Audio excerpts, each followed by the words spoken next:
सुप्रभात। आप सभी बच्चे कैसे हैं? कल मैं आपको गोदली का पहला पाठ का कहानी का प्लॉट के जो लेखक हैं शिवपूजन सहाय, उन्हीं के बारे में हम आपको बताए थे, इनकी जीवनी के बारे में और इनकी कौन कौन उपन्यास है उसके बारे में। और आज मैं इस कहानी के बारे में, कहानी का प्लॉट, इसके बारे में हम आपको बताएंगे। आप लोग तो इस पाठ को पढ़ ली होंगी, लेकिन हम अपने मन से मौखिक रूप से संक्षेप में इस कहानी के बारे में समझाते हैं। देखिए, यह कहानी ग्रामीण जीवन की कहानी है और यह कहानी हमारे समाज में कुछ ऐसे प्रथाएं चलती है जिससे समाज में ऊंच नीच की भेदभाव और कुछ पुराने परंपराओं को लोग चलते हैं, जैसे दहेज प्रथा, बाल विवाह, वृद्धा विवाह, समझ रहे हैं ना, बाल मजदूरी। तो ये अनेक प्रथाएं हैं जो हमेशा चलते आ रही है। उसी में से ये दहेज प्रथा के इसमें बारे में दिया गया है इस पाठ में। ये एक मुंशी जी रहते हैं और उनके भाई हैं जो दरोगा है, ठीक है। और एक मुंशी जी जब जवान रहते हैं और उस समय उनको लड़का जन्म होता है और अंत में जब बुढ़ापा होता है तो उनको एक लड़की जन्म होती है। इसमें मुंशी जी के जीवन का चरित्र ये दिया गया है कि जब उनके बड़े भाई दरोगा हैं, उस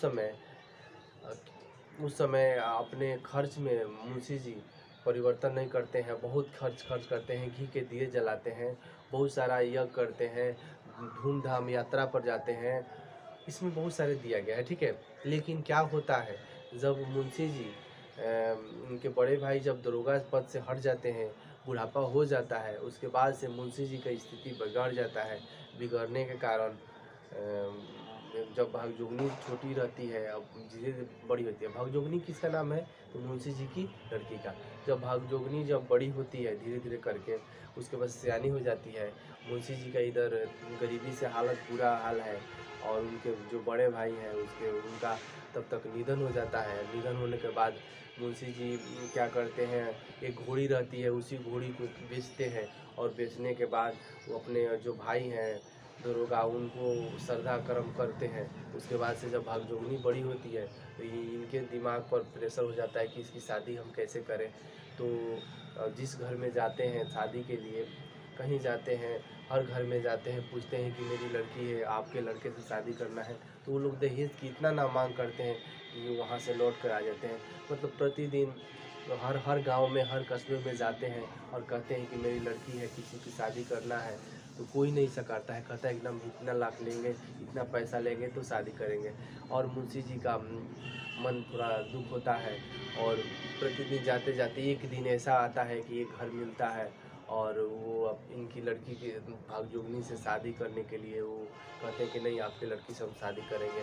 वो लड़का क्या बोलते हैं, उसका उम्र 40-45 वर्ष रहता है और वो पहले किसी व्यक्ति से, किसी औरत से शादी हो गया रहता है और वो औरत मर गई रहती है। और ये विधुर मतलब उसका पत्नी मर गई रहती है, ये खाली रहता है। तो सोचता है कि हम शादी करके फिर अपना जीवन बसर करें। तो भागजोगनी की क्या बोलते हैं, मुंशी जी रहते हैं, सोचते हैं कि अब हमारा बुढ़ापा हो गया है, अब हम मर जाएंगे और क्या बोलते हैं, क्यों नहीं अपने लड़की का शादी हम इन्हीं से कर दें कि बूढ़े व्यक्ति से, ठीक है। और वो होता ये है कि जब वो एक दिन ऐसा समय आता है कि भागजोगनी बहुत छोटी रहती है, 14-15 साल की उम्र में, और वो 40 साल, लगभग 45 साल के व्यक्ति से शादी हो जाता है। वो अपने घर चली जाती है।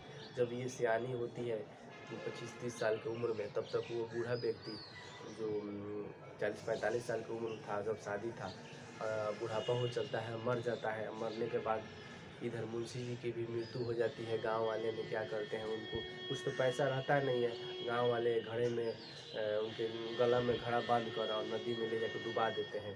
डुबाने के बाद, और क्योंकि दफनाने का भी पैसा नहीं है, वो कपड़ा उपड़ा जो होता है जलाने के लिए कुछ नहीं रहता है, इसीलिए उसको घड़ा में बांध कर पानी में डुबा दिया जाता है, पानी में। और इधर भागजोगनी एक अकेले रहने लगती है। मान लीजिए उसका पति मर गया तो वो क्या करेगी, एक सिंगल रहती है। अंत में वो अपने जब 30 साल की उम्र रहती है तो वो सोचती है कि हम क्या करें। तो अब अंत में अपने ही सौतेले बेटे से वो शादी करने में विवश हो जाती है और शादी कर भी लेती है, ठीक है, अपने ही सौतेले बेटे से।